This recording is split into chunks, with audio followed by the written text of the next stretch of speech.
estimates, up by 2 million tons to a record 1.16 billion tons. The IGC also increased the U.S. corn crop to 384.2 million tons, although the USDA estimates 388 million tons. The December corn contract is down 2 cents at $3.56 per bushel. Wheat futures are mixed this morning. Germany's agriculture ministry forecasted that the German wheat crop will be down by about 5%, totaling 21.8 million tons in 2020. The European Union has cut its 2020-21 wheat crop forecast from 116 million tons to 113.5 million tons. The IGC raised its global wheat production this year by 1 million tons to total 763 million tons. Argentina's wheat yield may drop by as much as 50% in the northern and central regions due to dry growing conditions, unusually strong frost, and pests eating crops. Chicago December is down half of a cent at $5.50. Kansas City December is down a cent at $4.71. And Minneapolis spring wheat is up a cent in the December contract at $5.41. That's a look at the ICE futures and the Chicago markets for Friday morning, August 28th. For Markets Farm in Winnipeg, I'm Marlo Glass. There are no such things as small chores on your farm, so you need equipment that works as hard as you do, especially during harvest season. That's where New Holland and Butler Farm Equipment in Fort St. John come in. During New Holland Harvest Days, get terrific deals on equipment to help you work more productively. Save with 0% financing and cashback offers on select tractors, hay tools, and harvesting equipment. Stop by Butler Farm Equipment in Fort St. John today for details. But hurry, Harvest Days ends September 30th, 2020. The opinions expressed during this show do not represent those of this station. If you've missed any of this show, you can follow the podcast at energeticcity.ca. Now, an in-depth look at the news and information shaping our community. This is Moose Talks with your host, Doug Craig, on Moose FM. Welcome to another episode. Later on, we'll be chatting with Cameron Eggie and Vince Van Wieringen with the Rotary Club of Fort St. John about their upcoming Rotary Drive-Thru Breakfast, which is slated to happen September 10th in support of children and youth in our community. To start today, though, it's been a minute since we talked to him, but we're going to be joined now by Bob Zimmer, the MP for Prince George, Peace River, Northern Rockies. We have a few things to discuss. Thank you for making the time for us today, Bob. Glad to be here. Excellent. I wanted to start with the overdose crisis. It's an issue affecting our friends and our neighbors right here in the community. It's not just a BC issue. It's happening everywhere, though. It certainly seems to be a northern health issue, as we have one of the highest, if not the highest, rates of it in the province right now.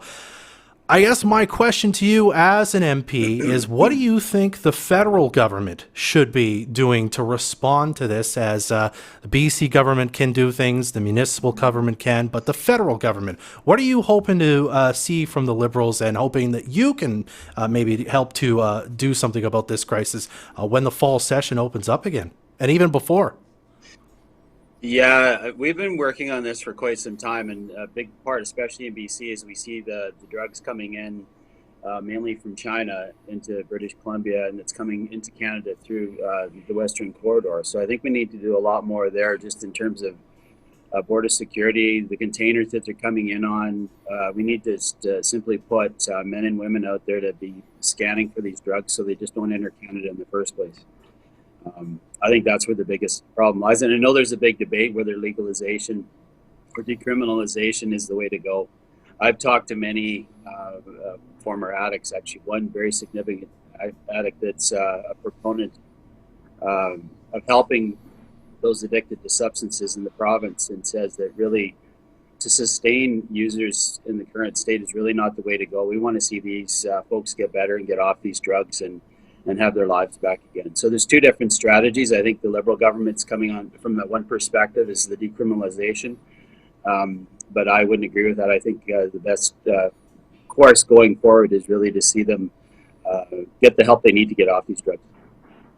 Well, I'm by no means an expert on this, but a sort of middle ground might be safe injection sites, right? There's a debate going on in Fort St. John about whether that would be appropriate.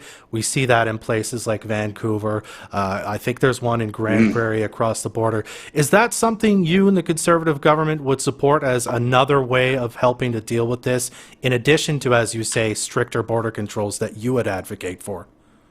Yeah, I guess the term, I've heard that term safe injection site, and I think it's just it's not a correct term. Like to say that you can safely inject something that's dangerous and harmful to your body is a misnomer. I think there's ways to make it the situation better. And again, I think we need to help those who are addicted to drugs get off them. And I think, again, more resources need to be given there. But again, I think the overdose crisis really, if you want to look at what the crux of it is that some of these drugs are laced with drugs that simply kill people. And unknowingly, somebody takes a drug expecting to get a certain effect, and they get quite a bit more than they bargained for. And it's killing people. And we need to do something about that. And again, the bottom line is this stuff's coming in from China and from overseas, and we need to really crack down on the border to see that this stuff doesn't get into British Columbia and Canada in the first place. All right, Bob. Speaking of the federal government, the Prime Minister asked the Governor General to prorogue Parliament till the fall session last week, I believe. It might have been the week before. Anyway, it ended all parliamentary business. Now, that includes committee work, including the halting of ongoing investigations that several committees were doing, looking into Justin Trudeau and Bill Morneau and other Liberals and members of Trudeau's family who probably should have recused himself or had some shady, perhaps, dealings with the We Charity scandal thing. Do you suspect, in spite of the prorogation, that you and many members of the opposition have come out very angrily against in recent weeks? Do you expect these investigations to pick up once the fall session begins again, or do you think the government's just going to have to face defeat, perhaps? Well, there's a couple of things that may happen.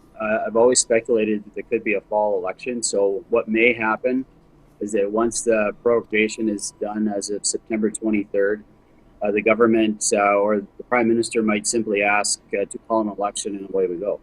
Then he doesn't have to answer for that anymore in the House.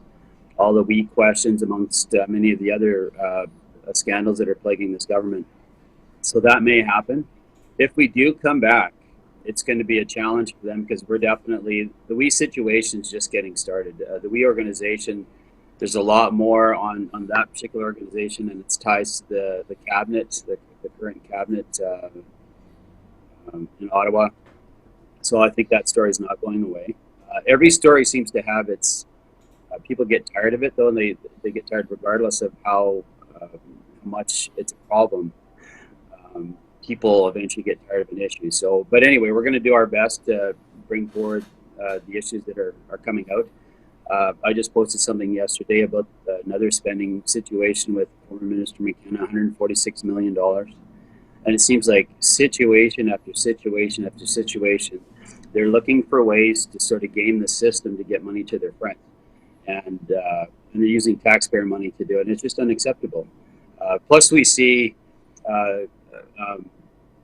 Finance Minister Freeland talk about a new green situation following the prorogation. Probably will be in the throne speech, and I've heard amounts as high as $200 billion extra spending this year alone. So that puts us up over $500 billion in spending in just 1 year. That's just in deficit spending.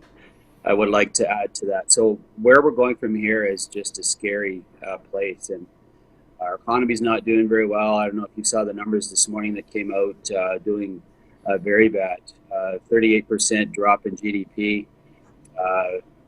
Spending at all-time highs when the economy's not doing so well, and this government even wants to impede natural resource development even further is just beyond me. I don't know what their plan is, but it doesn't look good.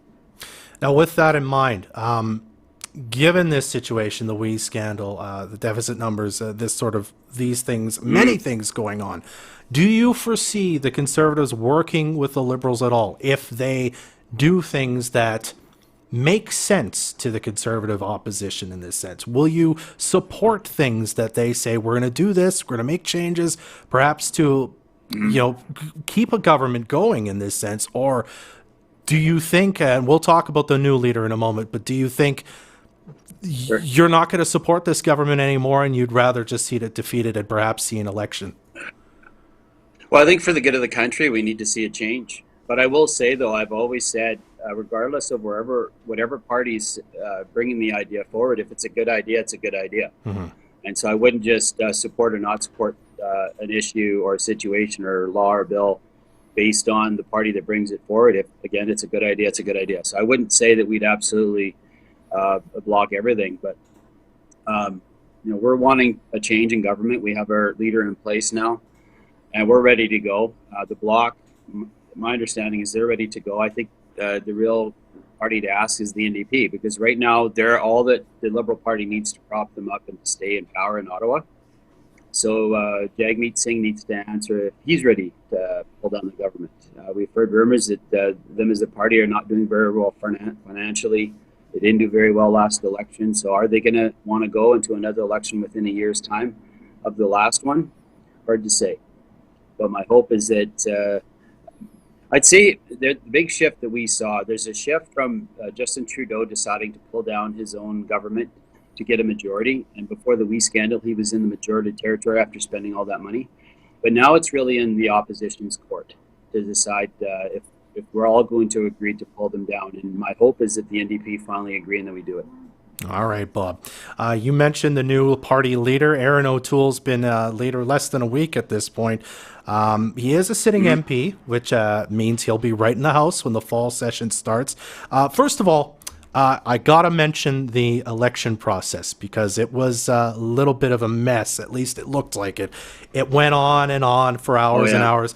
You, as a member of the party, as an MP in the party, you're watching that. What are you thinking? What are you were you really concerned at points that it was just going to be an irretrievable mess? What are your thoughts?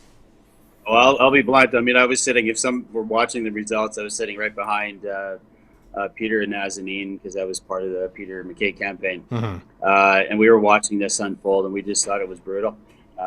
We were in Ottawa day before, and these ballots could have been counted. It started at 4 a.m. Eastern Standard Time. It could have been started the day before. They had lots of time to do it. So why they chose to, cut it this close to the line, and have a delay of, I think, what was the final delay, about 6 hours? I think we finally were getting the results.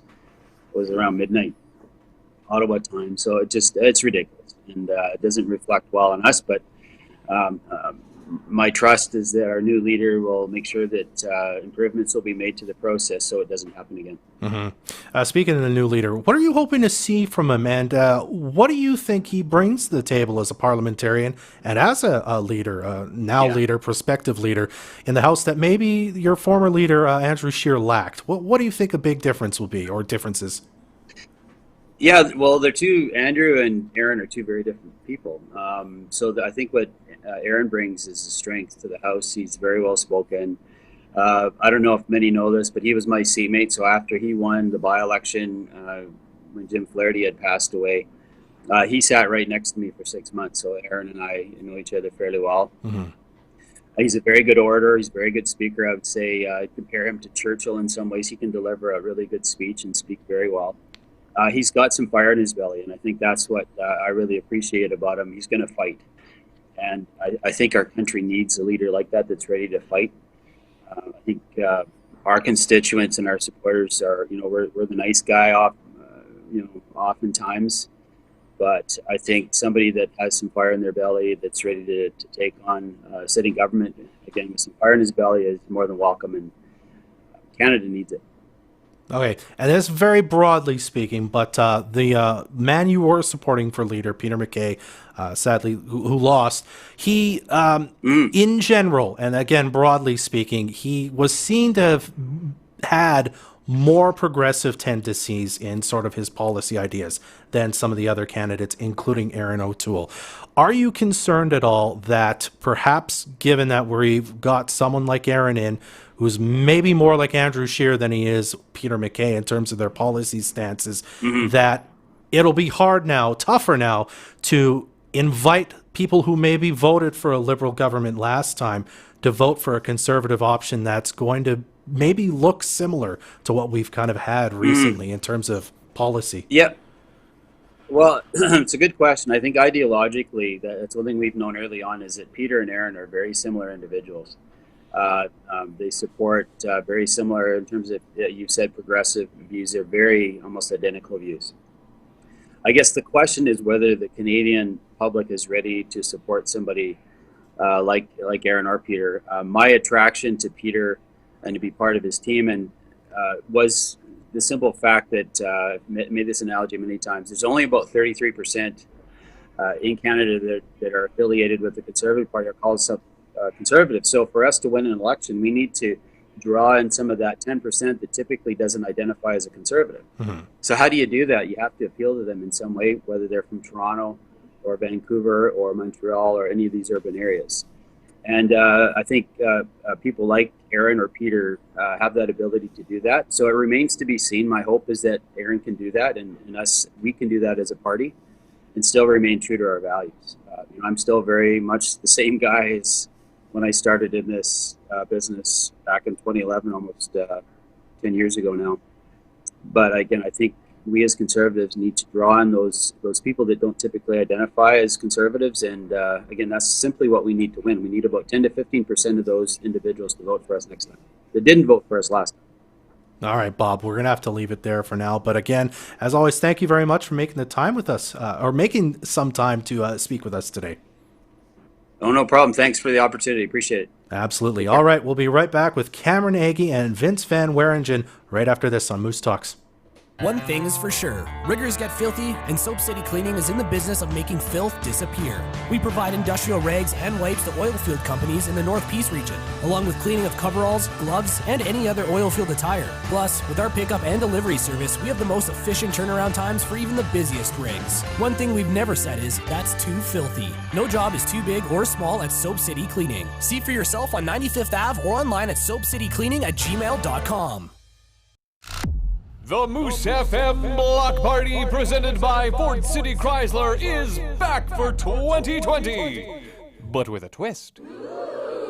It's the socially distant block party inside the Lido Theater. This year, the block party will feature 2 amazing street performers entertaining the entire family for one day only on Saturday, September 26th. That sounds like fun! You'll get to see The Great Balonzo and Flying Bob perform thanks to the city of Fort St. John on the Burger King stage at the Lido Theater. Each show will be limited to 50 people, but we'll be doing 6 shows in just one day. Book your free seats starting September 4th at energetictickets.ca. For more details about our COVID-19 safety plan, please visit moosefmblockparty.ca. The Moose FM Block Party, presented by Fort City Chrysler, Saturday, September 26th at the Lido Theater. Supported in part by the City of Fort St. John, Burger King, M&M Food Mart, Rip Shoe Renew, and Windsor Plywood. Get all the details about the event at moosefmblockparty.ca. Here at TNT Communications, we are committed to your safety and the safety of our staff. We are open, so come check out our huge inventory of cell phones and accessories. Check our website at ttcom.ca for a complete listing of all our rental equipment, such as two-way radios, UTV rentals, truck boosters, installation, and so much more. Please respect the social distancing rules and guidelines. See TNT Communications at Fort St. John, your Bell source in the Peace. Hey DQ fans, Dairy Queen apologizes for the limited seating due to COVID-19. At this time, their dining room is open to half capacity in order to follow the social distancing rules and regulations. Don't have time to dine in? DQ has you covered. Just download the Skip the Dishes app and order off the Dairy Queen food menu to have it delivered right to your door. With Skip the Dishes, enjoy DQ at home tonight. Dairy Queen, Fort St. John, open 11 a.m. to 9 p.m. You've got things to haul. You're farming, you're working in the patch or construction, and you need reliable trailers to get the job done. At Legacy Trailer Rentals, they get it. So they offer you a wide variety of trailer sizes and styles to get her done. 24 hours a day, 7 days a week. Gravel trailers, equipment haulers, combination trailers, they've got them and more. Call Legacy Trailer Rentals now at 780-518-1177 and check out legacytrailers.ca. Watch this show live on Facebook or download the podcast at energeticcity.ca. Welcome back to Moose Talks. I'm Dub Craig. We're joined now by Cameron Eggie and Vince Van Wieringen of the Fort St. John Rotary Club. I hope I said your name correctly that time, Vince. Thanks for coming, guys. Coming on the show. Thank you for having us. All right. Thank you. We'll start with you, Cameron. For people who don't know, what is the Rotary Club and what do they do exactly? Absolutely. I'm still learning that myself. No. The Rotary Club is a service club in Fort St. John and really around the world. I actually got involved about 3 years ago in Langley, and learning about an organization that is interested in the needs of the community, has capacity as business owners, as influential members of the community to actually guide resources and efforts to see change. And the change happens globally. It happens through service projects. In some cases, we're able to fund projects, to build playgrounds, to build water parks. It goes beyond that, and really what I appreciate about Rotary is it's an opportunity for folks who may not know how to best direct their time and their energy and their resources, and it really provides that focus. So opportunities like we're going to talk about today are one of the ways where Rotary likes to give back to the community and really make some impact and change. Wow, that's excellent. Vince, you're obviously a member of the club, and we're here mostly to talk about the drive-through breakfast today, which is happening on September 10th. I got to admit, given COVID-19 and whatnot, I wasn't 100% sure if this event was going to be happening, so I'm glad to hear it is. Why don't you tell us, again, for people who don't know, what is the drive-through breakfast and what are we doing with it? So drive-through breakfast is we did it last year, hot off the grill, bacon and egg sandwiches. You get your bag of goodies to go out with.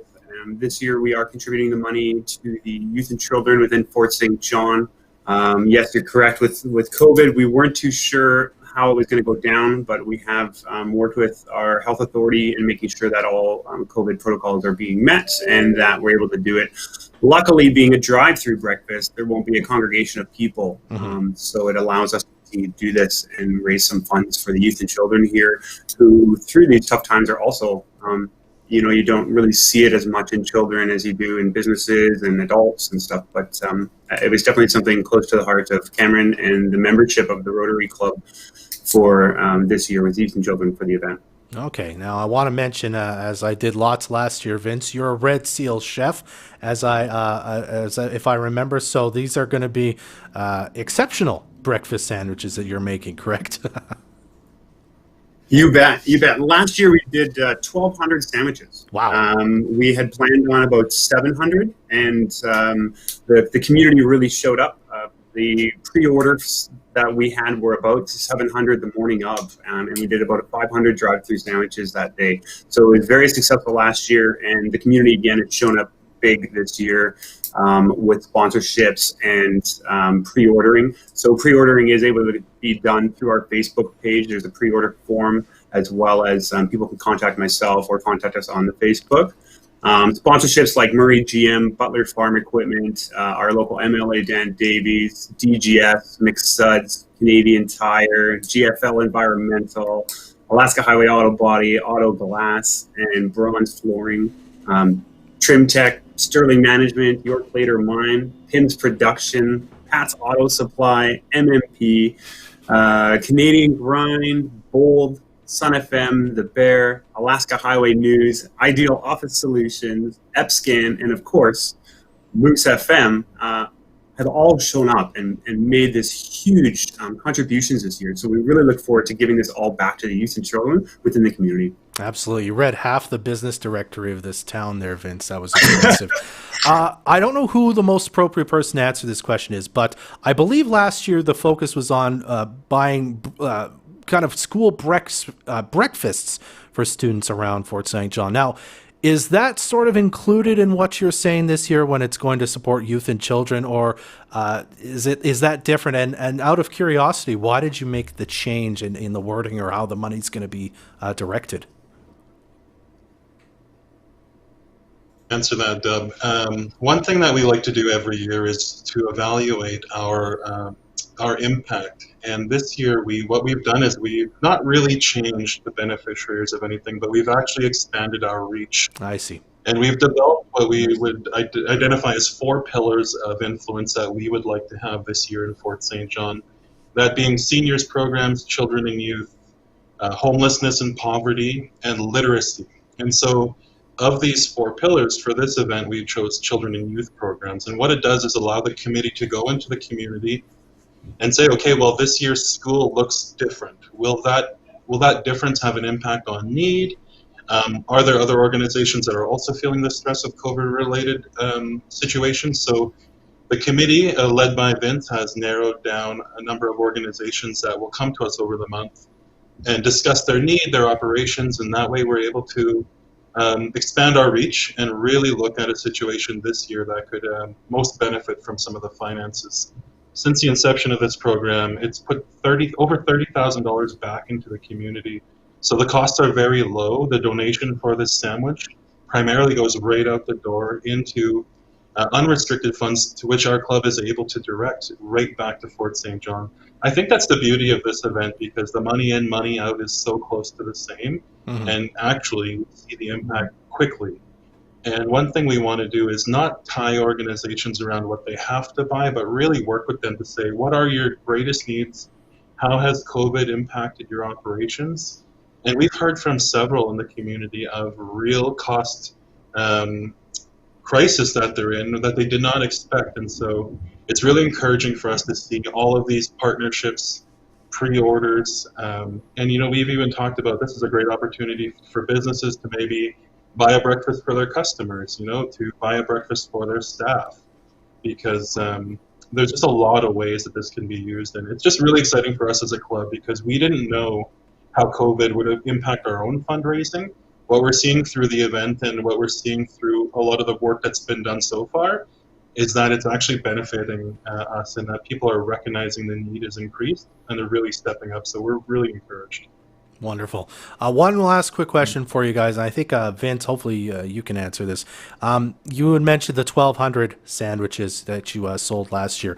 Are you challenged? Is there a challenge? Are you hoping to beat that this year? Is there a number you're hoping to reach in sandwiches sold for this great cause? Yeah, we are trying to get that 1,500 this year. 1,200 eggs was a lot last year. I was cracking two-handed, so we had the barbecue full straight through. I understand, there's a lot of businesses that are doing the pre-orders, and that'll help out huge. We have had a lot of our sponsorships and a lot of pre-order businesses also give back to our frontline workers and have us deliver sandwiches to the hospital, to the nurses, or over to grocery stores or whatever. So like I say, we're still 2 weeks out. The community has been fantastic.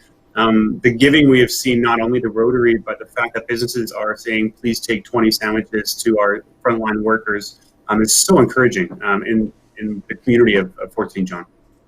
All right, guys, we're going to have to leave it there. September 10th, the Rotary Drive-Thru Breakfast. It's happening in the Safeway parking lot. Maybe skip breakfast that day and get takeout, and you're on your way to school or work. Guys, thanks so much for stopping by and chatting with us this morning. Thanks for having us. All right, we'll be right back to wrap things up right here on Moose Talks. Fort St. Johners, it's your turn to decide which dirty vehicle deserves a detailing service with Moose FM's Dirtiest Vehicle, fueled by Murray GM. Courtney's partner's truck needs a detailing service because he always works overtime and he never has the time to clean up his lovely truck.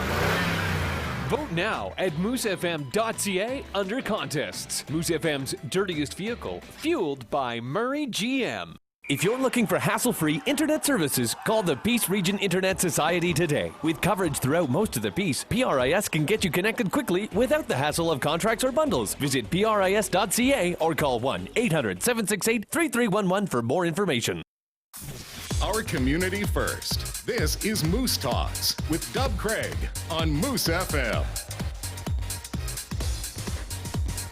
Our thanks again to our guests Bob Zimmer, Cameron Eggie, and Vince Van Wieringen for stopping by. Again, the Rotary Drive-Thru Breakfast, September 10th in the Safeway parking lot. Laura and I will be doing the show live from there the day of, so stop on by, say hello, grab yourself a sandwich, or 10 or 20 or 50, all helping out children and youth around this great community. That does it for Moose Talks this week. Adam Rayburn, as usual, the studio producer. He will be sitting in this chair or that chair over there next week while I enjoy some vacation time. I'm Dub Craig. Be well. Join us next Friday at 10 a.m. for another episode of Moose Talks, a weekly talk show about Fort St. John and the North Peace. This is Moose.